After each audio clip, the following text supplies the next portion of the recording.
yang baru gabung di channel Pelita Hikmah ini, dukung channel ini dengan cara mengklik subscribe, kemudian hidupkan loncengnya untuk mendapatkan update video-video kami yang terbaru. Bismillahirrahmanirrahim.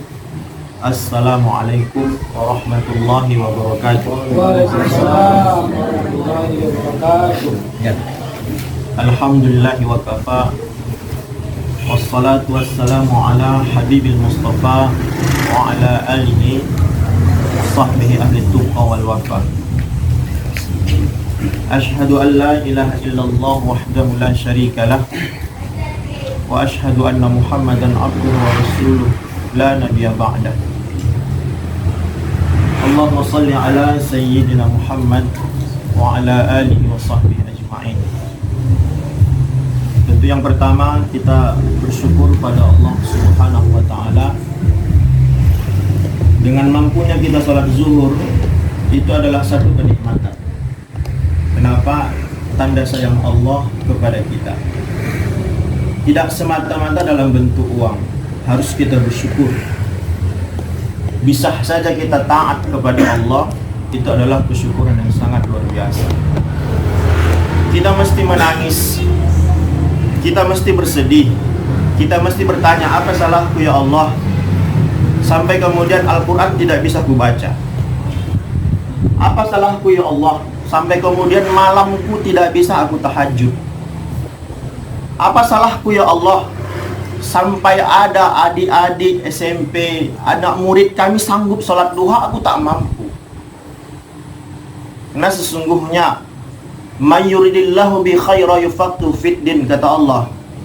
Kalau Allah itu sudah sayang sama kita, maka difahamkannya agama dengan kita dengan baik. Maka alladzina yadhkurunallaha qiyama wa qu'udan wa 'ala junubihim wa yatafakkaruna fi khalqis samawati wal ardh. Rabbana ma khalaqta hadza batila subhanaka faqina adzabannar. Maka pesan di dalam surah Ali Imran ayat 191, hendaklah kita mengingat Allah dalam keadaan apapun. Salawat dan salam kepada qudwah Rasulullah sallallahu alaihi wasallam. Kita bersaksi bahwa yang hadir di sini adalah penerus risalah Nabi. Kenapa? Karena siang terus diisi dengan mendidik generasi muda. Karena sesungguhnya amalan yang paling baik dilakukan Rasul semasa dia hidup adalah mendidik. Mendidik para sahabat, mendidik orang jahiliyah menjadi cerdas, mendidik orang jahiliyah menjadi faham, mendidik orang jahiliyah semakin cinta dengan agama. Kita bersaksi mudah-mudahan ibu dan bapak yang telah ikhlas dalam mendidik, insya Allah masuk dalam barisan syafaat Rasulullah Sallallahu Alaihi Wasallam. Amin ya rabbal alamin. Bapak ibu, kita buka nanti surah Al-Mu'minun ayat 1 yang kedua.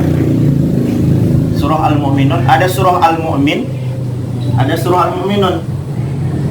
Surah selain kata dari surah Al-Mu'min itu ada bahasanya lain, Al-Ghafir. Ini surah Al-Mu'minun ayat 1 dan ayat kedua. Bismillahirrahmanirrahim. Qad aflahal mu'minun alladzina hum fi salatihim khashi'un. Qad aflahal mu'minun alladzina hum fi salatihim khashi'un. Bapak Ibu, kenapa ayat ini turun? Ada asbabnya. Memang tidak semua Al-Quran itu ada asbab nuzulnya, tapi salah satu dari ayat ini itu diturunkan Allah asbabnya. Apa asbabnya? Asbabnya dilihat sahabat. Dilihat sahabat itu, dilihat Rasul, para sahabat itu salatnya Allahu Akbar. Matanya melihat ke atas. Dan ada pula orang yang salat Allahu Akbar memainkan jenggot. Ini sebelum ayat ini turun. Ingat, yang pertama, ketika sudah mengangkat takbir, versi mengangkat takbir ada dua. Satu, kalau kita laki-laki sejajar dengan bahu. sejajar dengan bahu dan diangkat, dan tak diginikan pula, dirapatkan, sejajar dengan bahu. Yang kedua, sejajar dengan daun telinga. Kalau madhab Syafi'i serentak antara niat dengan mengangkat takbir. Saya ulangi, tidak sah niat sholat kita kalau berserak antara mengangkat takbir dengan melafazkan, dengan memasang niat, bukan melapaskan, dengan memasang niat. Pada saat mengangkat takbir itulah kita pasang niat. Maksud pasang niat bukan mengartikan lapas niat. Saya ulangi, bukan mengartikan lapas niat, tapi ketika mengangkat takbir, aku sholat apa, berapa rakaatnya, sebagai apa kita, makmum atau imam. Itu aja diingat pada saat mengangkat takbir, sebelum mendaratkan tangan ke dada. Paham, Bu? Dalam madhab Syafi'i, madhab yang termasyhur di Asia Tenggara, maka mengangkat takbir serentak dengan niat. Kalau madhab Hambali, dari pintu masjid itu saja dari pasangnya niat, tak masalah. Langsung begini dia. Makanya jangan heran ada orang lama dengan takbirnya, karena dia sembari menghadirkan niat. Dan jangan pula kita anggap enteng kepada orang yang berdiri langsung takbir. Ini tidak. Ada pula sahabat memain-mainkan jenggot. Ada sahabat yang matanya menengok ke atas. Padahal kalau kita sudah sholat, Bapak Ibu yang dirahmati Allah, wajah kita sudah ke tempat sujud. Wajah kita sudah ke tempat sujud. Pada saat tahiyat akhir, nauzubillah, kadang masih ada kita lihat yang seharusnya tahiyat akhir, tapi dia masih tahiyat awal, tak sah di salatnya, kecuali ada uzur, kecuali dia bongok. Kalau udah bongok begini pun itu kadang takut siap makan begini pus lepas, ya kan? Kecuali ada uzur. Tapi kalau tak ada uzur, yang harusnya duduk tahiyat akhir dibuat duduk tahiyat awal, maka salah rukun sholatnya. Sholatnya batal. Udah, Ibu? At-tahiyatul, mulai dari at-tahiyatul, wajah kita masih ke tempat sujud. Tapi pada saat asyhadu alla, baru wajah kita menghadap telunjuk. Asyhadu alla ilaha. Pada saat ada yang mengatakan pada saat la ilaha, ada yang mengatakan pada saat illallah, dan ada juga yang berpaham mulai dari at-tahiyatul diangkat. Ada ustadz yang berputar-putar, ada yang berputar-putar hanya satu kali. Tuharrik katanya, menggerak-gerakkan. Bukan berdisco pula. Yang ini tak boleh, ya. Karena udah mau lebih dari gerakan yang telah ditetapkan. Asyhadu alla ilaha illallah. Sudah pada saat kalimat illallah, udah kesinilah mata kita. Sampai kapan? Sampai fil alamina innaka hamidum majid. Tutup. Assalamualaikum. Masih di depan. Warahmatullah. Lewat kanan. Assalamualaikum warahmatullah.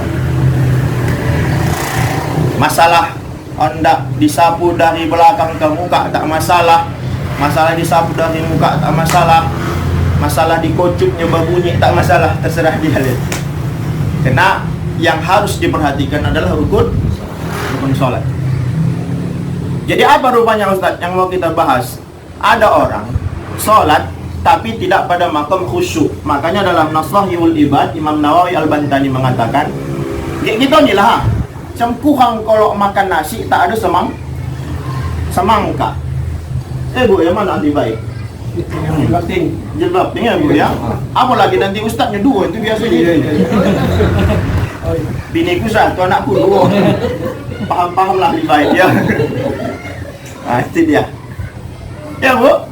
Jadi kata Imam Nawawi Al-Bantani, hilang kesempurnaan sholat begini Bu. Hilang kesempurnaan sholat kalau tanpa khusyuk ayah, bapak. Hilang kesempurnaan sholat tanpa khusyuk. Dan orang yang sholatnya tanpa khusyuk berarti tidak menjadikan sholatnya sebagai penenang hatinya. Saya ulangi, orang yang sholatnya tidak khusyuk lebih suka dia nanti mendengarkan musik daripada sholatnya. Orang yang tidak senang dengan sholatnya lebih suka dia nanti cara menenangkan hatinya itu berkaraoke lah dia mungkin, mendengarkan musik dengan yang tidak baik lah mungkin, baginya itu tenang. Jadi kalau kemudian ada masalah hidup kita, ada perkara yang dicoba Allah sama kita, tidak kita ambil solusinya dari sholat, berarti kita sholat itu belum khusyuk. Padahal Rasulullah mengatakan kepada Bilal, apa kata Bilal? Apa kata Rasulullah kepada Bilal? Arihna ya Bilal, arihna ya Bilal. Apa kata Rasulullah kepada Bilal? Hibur kami wahai Bilal, hibur kami wahai Bilal. Maksudnya apa? Disuruh Rasulullah Bilal qomat untuk mengerjakan salat.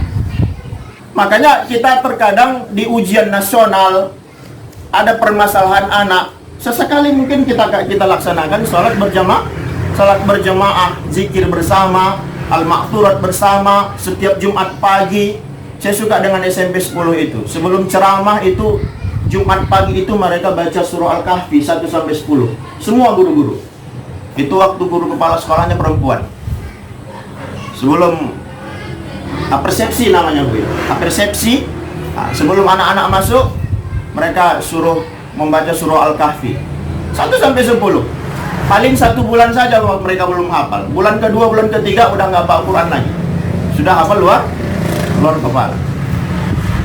Maka Bapak Ibu yang dirahmati Allah, jadi tingkatan sholat yang paling penting adalah khusyuk. Kalau tidak khusyuk, ini akan kita bahas. Kata Bang Sukri 0,5 jam. Udahlah 0,5 jam aja lah. Sebenarnya ada 8 poin yang penting saja. Bapak Ibu yang dirahmati Allah, ada 8 poin yang bisa mencapai pada makom khusyuk. 1. Orang akan khusyuk dalam sholatnya. 1. Orang akan khusyuk dalam sholatnya apabila, kata Rasulullah, 3 hal yang paling dicintai Allah. 1. As-salatu ala waqtiha. 2. Birrul walidain. Yang 3. Jihad fisabilillah. Berarti sinkron dia. Sinkron hadis Nabi dengan apa yang telah dianjurkan dalam perkara sholat khusyuk. Apa itu? Sholat akan khusyuk apabila dikerjakan di awal waktu. Tengok Bu, Bapak cerita tentang sholat. Jangankan orang yang meninggalkan sholat dikecam, orang yang melalaikan sholat saja pun dikecam. Apatah lagi kita lalaikan sholat kita itu secara sadar. Secara sadar, memang betul-betul diundur-undur, memang betul-betul diulur-ulur. Padahal kenapa sebelum azan ditunaikan ada panggilan azan? Kenapa pada saat panggilan azan itu Allahu Akbar yang paling pertama? Karena kalau Allahu Akbar yang paling pertama, Allahu Akbar, hapus semua aktivitas, hentikan semua aktivitas, panggilan Allah lah yang paling utama.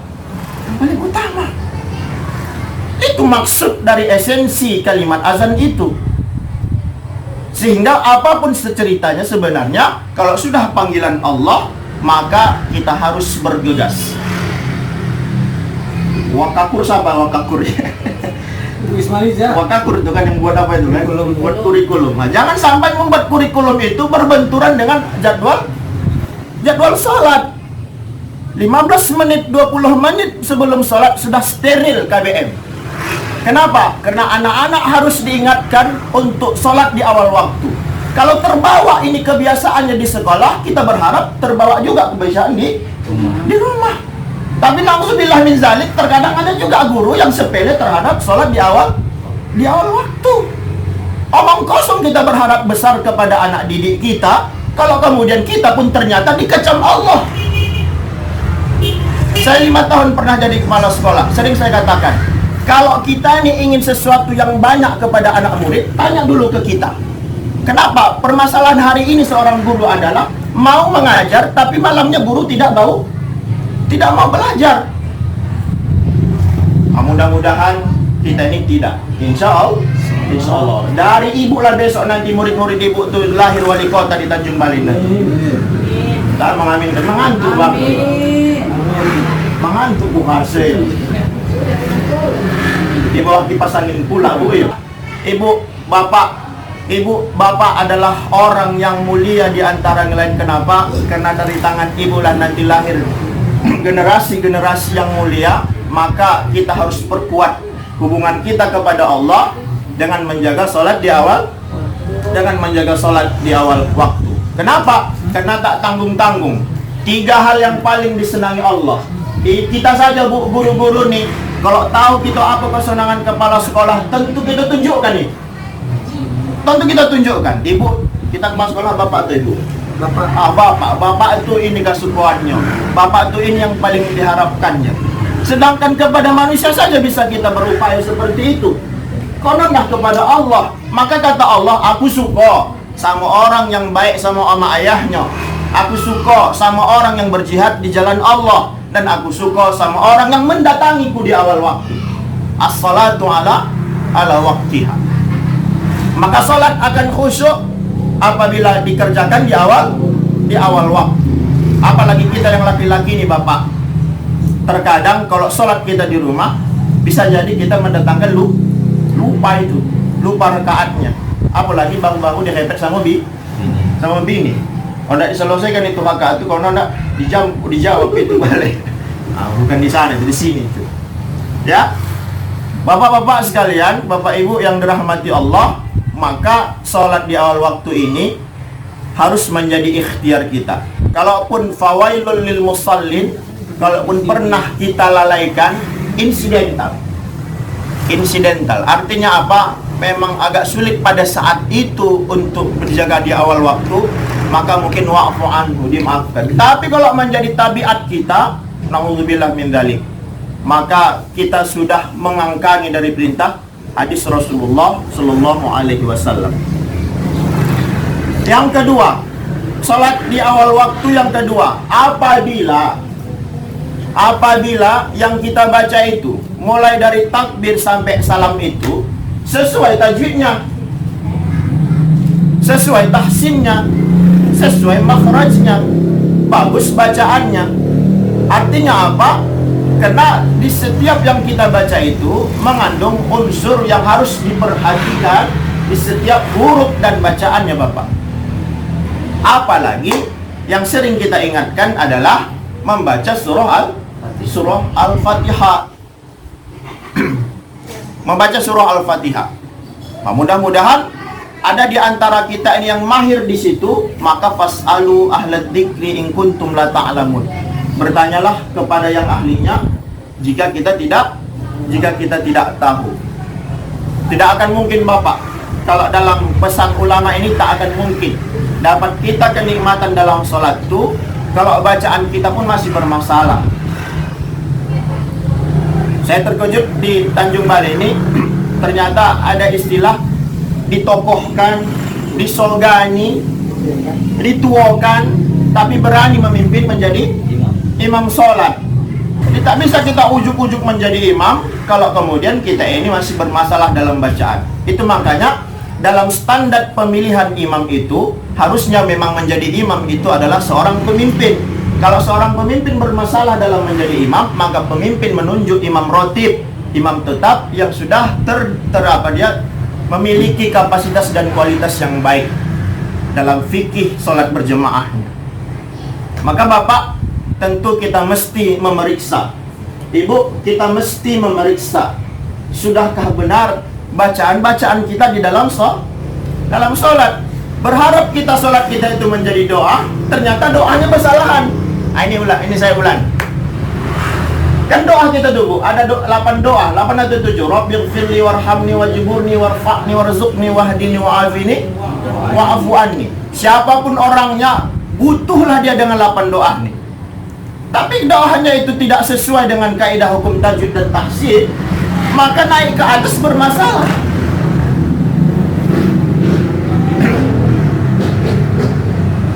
Dalam bahasa Arab membedakan, kalau tak bisa membedakan huruf qaf dengan huruf ka, bermasalah bu, bermasalah pak.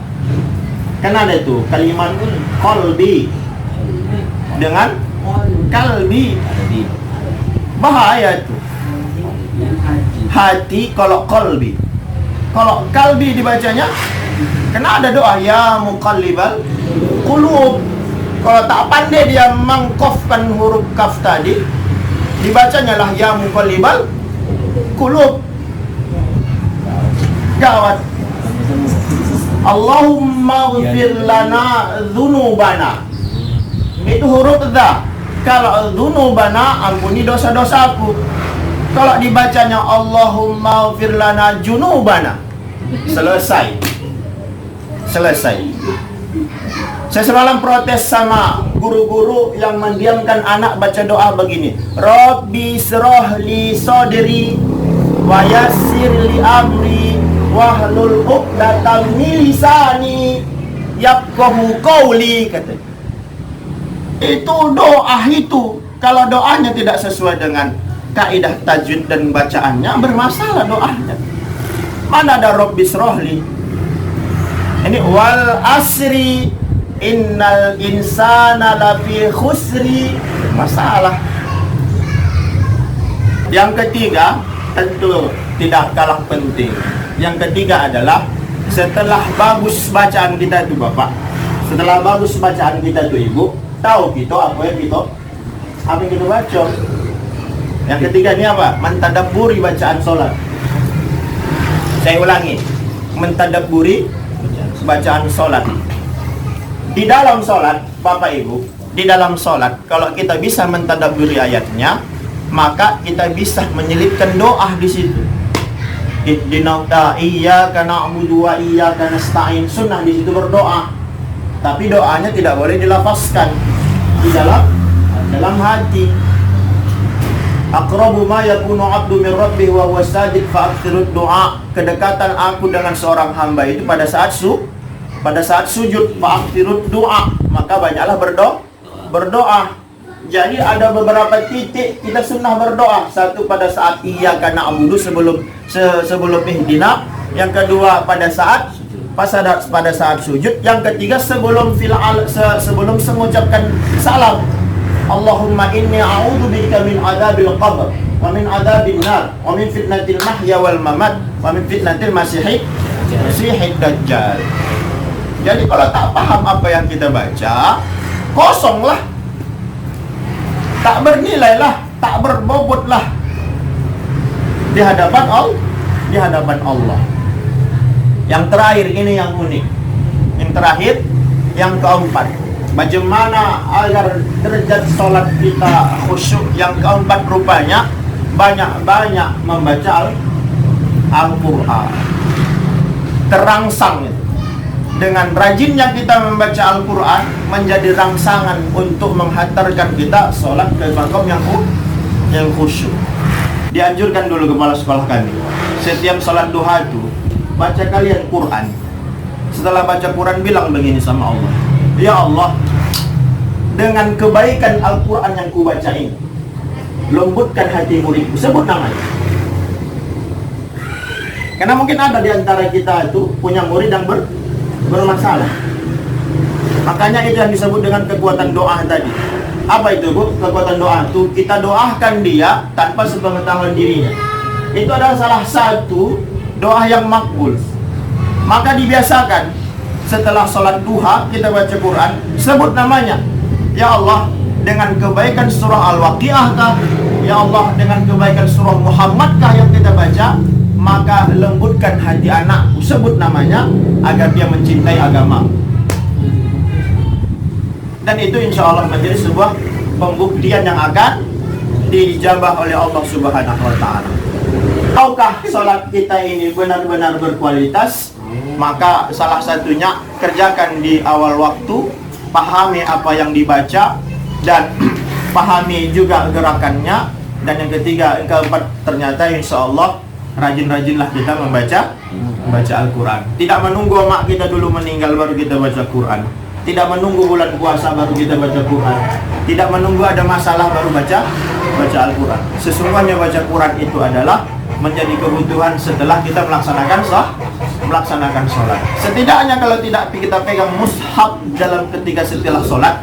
Saya ulangi Bu, Saya ulangi, setidaknya kalau tak mampu kita membaca Al-Quran yang panjang setelah sholat, maka kata Rasulullah, barang siapa yang membaca ayat kursi di setiap sholat 5 waktu, maka Allah akan berikan perlindungan bagi dia. Perlindungan macam mana? Kalau dia asar, diberikan Allah perlindungan sampai maghrib. Kalau dia baca dari maghrib, diberikan Allah perlindungan sampai isya. Kalau dibacanya ayat kursi itu di isya, diberikan Allah perlindungan sampai subuh. Fenomen itu saja. Sebelum kita mengangkat menengadah kepada Allah, ini kan egois sekali kita. Cepat kita meminta, tapi tak kita kerjakan apa yang mau Allah. Saya ulangi, kita ujuk-ujuk ingin berdoa kepada Allah, tapi sesuatu yang memang diinginkan itu tidak kita kerjakan. Malas kita jangan membaca subhanallah 33 kali. Padahal sebenarnya salah satu tangga untuk mustajabah doa itu adalah ada amalan-amalan zikirnya, ada Al-Quran yang harus dibaca. Kalau terlalu panjang membaca 30, terlalu panjang membaca Fatihah, maka setidaknya ayat kursi menjadi lazim kita dawamkan setelah sholat. Itu aja mungkin ibunda, ahli baik sekeluarga, bapak ibu yang dirahmati Allah. Mudah-mudahan sekali lagi kita sebagai guru ini pun nanti kelak mendapatkan amal jariah yang dihadiahkan oleh Allah Subhanahu wa taala. Mohon maaf lahir dan batin. Assalamualaikum warahmatullahi wabarakatuh.